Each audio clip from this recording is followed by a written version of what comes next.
Hello दोस्तों, photo pictures के channel में आप लोगों का फिर से एक बार बहुत बहुत स्वागत है। मैं हूं पीयूष शेठ, एक एडवर्टाइजिंग फोटोग्राफर। तो आइए आज हम जल्दी से बात करते हैं Amazon Basics के 40x60mm मोनोकुलर फोन के टेलीस्कोप लेंस के बारे में दोस्तों।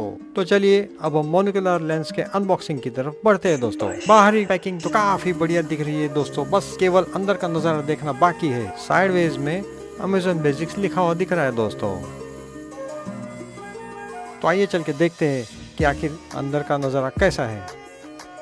तो आइए अब बढ़ते हैं बॉक्स के अंदर के कंटेंट्स की तरफ दोस्तों। अंदर की तरफ एक छोटा सा वाइट पैकेट नज़र आ रहा है जिसे हम साइड में रखते हैं। एक छोटा सा मोबाइल होल्डर और एक छोटा सा प्लास्टिक का क्लैम्प दिख रहा है। एक छोटा सा स्क्रू विथ होल्डर दिख रहा है। लेंस क्लीनिंग का कपड़ा दिख रहा है और एक 3-fold पेपर बुकलेट या मैनुअल दिख रही है दोस्तों। और अंत में ये लेंस का पैकेट जिसके लिए हमने ये आज वीडियो बनाया हुआ है दोस्तों। तो आइए जल्दी से खोल के देखते हैं कि लेंस की क्वालिटी वगैरह सब कैसी है दोस्तों। लेंस का पाउच तो एकदम ऑर्डिनरी टाइप का लग रहा है। अब बढ़ते हैं लेंस की तरफ दोस्तों। लेंस भी अंदर से कम्प्लीटली ग्लास का बना हुआ लग रहा है दोस्तों, क्योंकि वेट भी काफ़ी हैवी है, इस वजह से ऐसा फील दे रहा है दोस्तों। और बाहर से रबराइज बॉडी भी काफी बढ़िया लग रही है दोस्तों, मतलब फिनिशिंग वगैरह काफी अच्छी दिख रही है दोस्तों। स्टार्टिंग में रखे हुए छोटे से व्हाइट पैकेट के अंदर देखते हैं दोस्तों कि आखिर उसके अंदर क्या रखा हुआ था। ओह, ये तो एक बहुत ही छोटा सा ट्राइपॉड है दोस्तों। इस मोनोकुलर लेंस की लेंथ 4 इंच की है और इसका वेट अप्रोक्सीमेटली 450 ग्राम के करीब हो रहा है दोस्तों। ओह, और इसके एक छोटे से लेग में एक छोटा सा एक्सटेंडर भी दिया हुआ है दोस्तों।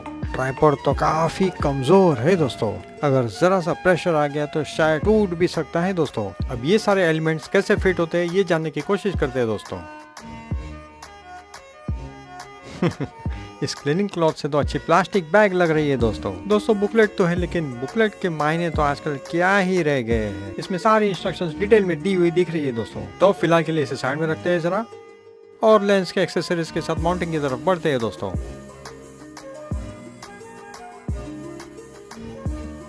मोनोकुलर लेंस में ये बड़ी रिंग माइक्रो एडजस्टमेंट्स के लिए दी हुई है, जबकि ये छोटी सी रिंग फोकस एडजस्टमेंट के लिए दी हुई है दोस्तों।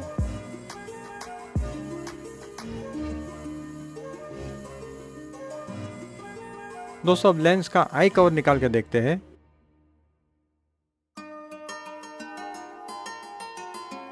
अब लेंस के फ्रंट पार्ट की कैप निकाल के देखते हैं दोस्तों। बेल्ट में बकल लगाते हैं वैसे इसका नॉब भी दिया हुआ है दोस्तों।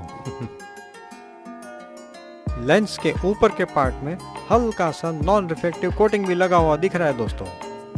लेंस के ऊपर भी बाहर के बॉक्स की तरह Amazon Basics लिखा हुआ दिखेगा दोस्तों। आई कप का भी एडजस्टमेंट दिया हुआ है दोस्तों, जो कि बहुत ही अच्छी बात है। बाहर से लेंस की क्वालिटी तो काफी अच्छी मालूम होती है दोस्तों।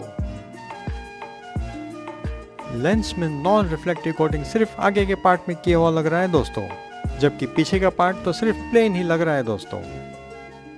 तो जैसे कि मैंने पहले भी कहा कि लेंस की क्वालिटी काफी तगड़ी और काफी अच्छी लग रही है दोस्तों, लेकिन अब अंदर का हाल तो कैसा है ये तो सैंपल शूट करने के बाद ही पता चलेगा दोस्तों। बाहर से देखकर तो ऐसे महसूस होता है कि अंदर का रिजल्ट तो ऐसा महसूस होता है दोस्तों कि इसका रिजल्ट तो काफी अच्छा ही होगा दोस्तों। ये 60mm का लेंस है और इसके अंदर 40x का मैग्नीफायर अंदर ही लगा हुआ है दोस्तों। मतलब कि ये जूम लेंस नहीं है दोस्तों, फिक्स लेंस है। मतलब जो बाहरी एडजस्टमेंट्स दिए हुए हैं वो सिर्फ और सिर्फ फोकस और इमेज को क्लियर करने के लिए ही है दोस्तों। इससे जूम का कोई लेना देना नहीं है। लेंस के ऊपर के आगे के पार्ट में छोटा सा कंपास भी दिया हुआ है दोस्तों, ताकि आप किसी जंगल में वाइल्ड लाइफ फोटोग्राफी के लिए गए हैं तो आपको कंपास से डायरेक्शन का भी पता चल सकेगा दोस्तों। वर्ल्ड के किसी भी लेंस या बाइनोकुलर में आज तक किसी ने कंपास लगाकर नहीं दिया हुआ है दोस्तों। ये सिर्फ और सिर्फ सर्वप्रथम लेंस या बाइनोकुलर है जिसमें ये इस टाइप का कंपास लगा हुआ है दोस्तों। अब ये कितना सही और एक्यूरेट है ये तो यूज करने पर ही पता चल सकेगा दोस्तों। लेंस के नीचे भी एक नॉब दिया हुआ है जिसे खोलने के बाद लेंस डायरेक्ट ट्राइपॉड पे माउंट हो सकता है, क्योंकि प्रैक्टिकली हमेशा यही होता है कि जो सबसे ज़्यादा हैवी है उसे ट्राइपॉड पर रखा जाता है दोस्तों, फिर चाहे वो कैमरा बॉडी हो चाहे लेंस हो दोस्तों।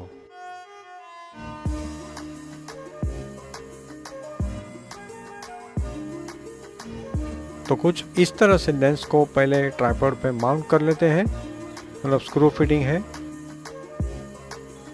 दोस्तों इस मोनोकुलर लेंस के साथ जो मोबाइल हम अटैच करने वाले हैं वो Realme का P1 है, जिसका वेट 185 ग्राम्स है, जबकि इस लेंस का वेट, मोनोकुलर लेंस का वेट अंदाजन 450 ग्राम के करीब है। तो वो हैवी होने की वजह से हम उसे पहले ट्राइपॉड पर लगा के देखेंगे दोस्तों। ट्राइपॉड तो काफ़ी कमज़ोर है दोस्तों, अगर ज़रा सा प्रेशर आ गया तो शायद टूट भी सकता है दोस्तों। अब बाकी की एक्सेसरीज को भी फिट कर देते हैं दोस्तों। फिटिंग का दूसरा तरीका भी जान लेते हैं दोस्तों, और वो ये कि ट्राइपॉड में लेंस की जगह मोबाइल होल्डर को अटैच करके फिर उसमें मोबाइल फिट करके बाकी सारी एक्सेसरीज फिट कर सकते हैं दोस्तों। यहाँ पे एक छोटा सा कंपास लगा हुआ है, जिसका मैंने पहले भी जिक्र किया था कि वर्ल्ड में शायद ये पहला लेंस है जिसमें कंपास लगाया हुआ है दोस्तों। तो अगर वाइल्ड लाइफ फोटोग्राफी में अगर आप जाते हो और जंगल में हो तो आपको दिशा की मालूमात ये कंपास आपको बखूबी दे सकता है दोस्तों। अब ये कंपास कितना एक्यूरेट है, ये तो लेंस को अलग अलग दिशाओं में आप घुमाओगे तो आपको तुरंत ही पता चल जाएगा दोस्तों। मोबाइल होल्डर के अंदर मोबाइल को फिट करके क्लैंप को भी लगा देते हैं दोस्तों। तो चलिए फिटिंग की ओर बढ़ते हैं दोस्तों।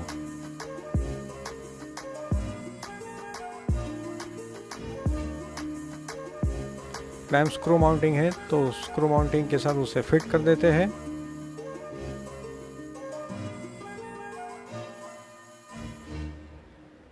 फिर उसे लेंस के साथ अटैच कर देते हैं और ट्राइपॉड को थोड़ा सा स्टेडी करके बराबर पोजीशन में लेके फिर एडजस्ट करके देख लेते हैं दोस्तों।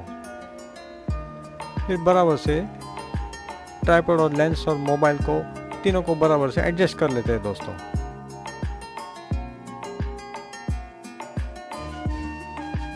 ट्राइपॉड हेड के ऊपर जो छोटी सी चाबी नज़र आ रही है वो ट्राइपॉड हेड को कंट्रोल करने के लिए रखी गई है दोस्तों। मतलब ये कि वो ट्राइपॉड हेड को इस चाबी की मदद से आप रोटेशन हेड को टाइट या लूज कर सकते हो।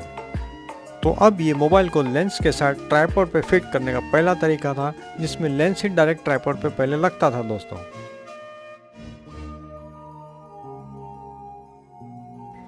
फिटिंग का दूसरा तरीका भी देख लेते हैं दोस्तों।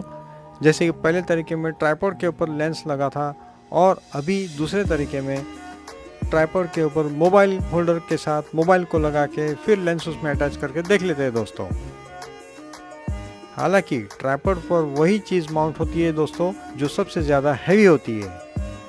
मतलब अगर लेंस हैवी है तो लेंस ट्राइपॉड पे माउंट होगा, या फिर कैमरा अगर हैवी है तो कैमरा ट्राइपॉड पे माउंट होगा दोस्तों।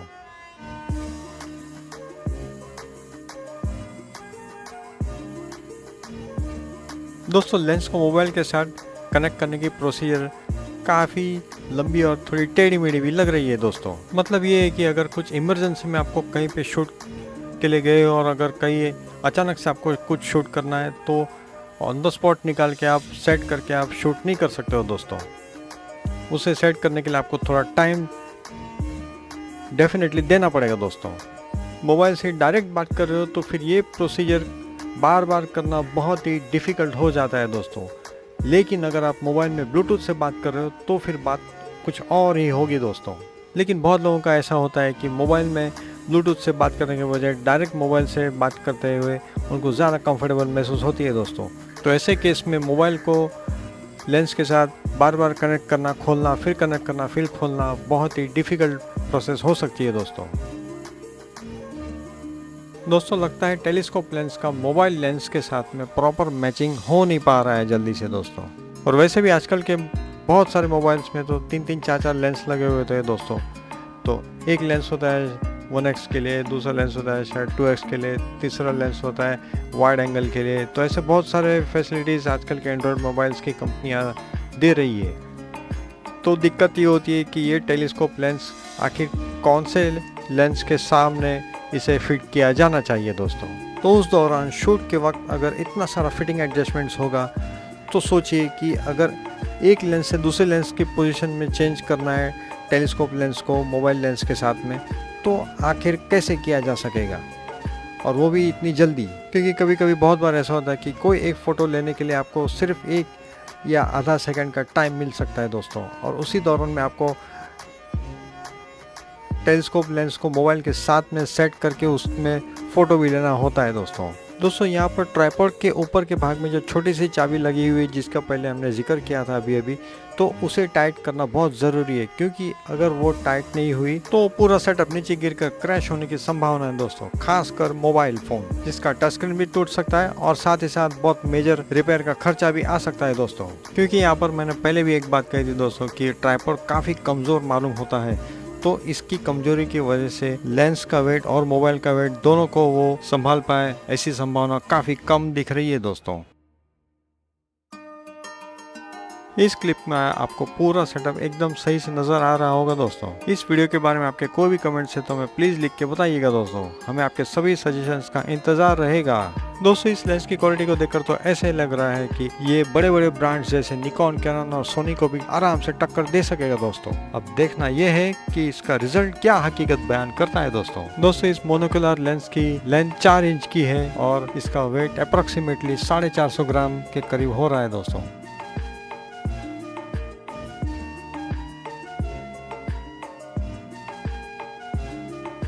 दोस्तों इस वीडियो के लिए लेंस के साथ Realme का P1 फोन अटैच किया हुआ है दोस्तों। तो इस Realme के मोबाइल में 3 लेंस होने की वजह से मोनोकुलर लेंस के साथ इस मोबाइल को सेट करने के लिए काफी दिक्कत हो रही थी दोस्तों। तो इसीलिए सैंपल इमेजेस लेने के लिए बिना कनेक्ट किए ही डायरेक्ट मोनोकुलर लेंस के आई पीस के वहाँ मोबाइल के लेंस को रखकर सैंपल इमेजेस शूट किए गए थे दोस्तों क्योंकि लेंस 4 इंच लंबा है तो इसलिए वो इमेज में सर्कल फॉर्म कर रहा है। तो इस सर्कल को निकालने के लिए आपको मोबाइल में 1x या 2x जूम करना होगा, तब ये सर्कल क्लियर हो जाएगा और आपको फुल फ्रेम फोटो की इमेज क्लिक करने के लिए मिलेगी दोस्तों। इमेज के थोड़े से सेंटर पार्ट को छोड़कर पूरी इमेज टोटली ब्लर इमेज नजर आ रही है दोस्तों। मतलब इस लेंस को लेना मतलब पैसे की बर्बादी है दोस्तों एक बात तो तय हो गई कंफर्म की इमेज की क्वालिटी तो काफी घटिया है। कि आप हमारे वैलिड सब्सक्राइबर है और ये सारे वीडियोस हम आप ही के लिए बना रहे हैं, तो हम ये नहीं चाहते कि जो पैसा हमारा वेस्ट गया वो आपका भी वेस्ट हो। तो इसलिए मेहरबानी करके आप इस लेंस को बिल्कुल मत खरीदना दोस्तों। तो दोस्तों जैसे कि आप देख रहे हो कि पूरी इमेज टोटली ब्लर से नजर आ रही है और जितना आप जूम करते जाओगे अंदर उतने ही इमेज और ज्यादा फटी नजर आ रही है दोस्तों। इससे तो अच्छा होगा दोस्तों कि अगर आप एवरेज एंड्रॉइड मोबाइल फोन से भी फोटो ले रहे हो इतनी दूरी की, तो शायद आपको उसमें भी इससे थोड़ी सी क्लियर ज्यादा नजर आने की संभावना है दोस्तों। अगर आप इमेज को रैंकिंग देते हो 1 से 5 के बीच में, तो मुश्किल से इसमें 1.5 की रैंकिंग जाएगी दोस्तों। दूसरी अहम बात यह है कि आईपीएस के पार्ट में दिखने वाला पार्ट केवल 20 से 25% ही प्राप्त होता है, बाकी के सारे एरिया में पूरा कालापन नजर आता है दोस्तों। तो इस वजह से इमेज को मोबाइल में सेट करने के लिए काफी दिक्कत का सामना करना पड़ता है दोस्तों। वीडियो के अंत तक बने रहने के लिए बहुत शुक्रिया दोस्तों। उम्मीद है ये वीडियो आपको जरूर पसंद आई होगी और इससे काफी सारी मालूमात भी हासिल हुई होगी दोस्तों आपको। दोस्तों आने वाले कुछ सेशंस में DSLR और मोबाइल से भी मॉडल शूट कैसे किया जाता है इसके बारे में समझाया जाएगा दोस्तों। ये एक बहुत ही महत्वपूर्ण सेशन होगा दोस्तों, तो इसे किसी भी हालत में मिस मत कीजिएगा दोस्तों। इसीलिए इस चैनल को अगर सब्सक्राइब नहीं किया तो प्लीज सब्सक्राइब कर दीजिए और बेल आइकन का इंतजार कीजिएगा दोस्तों। हम बहुत ही जल्द हाजिर होंगे।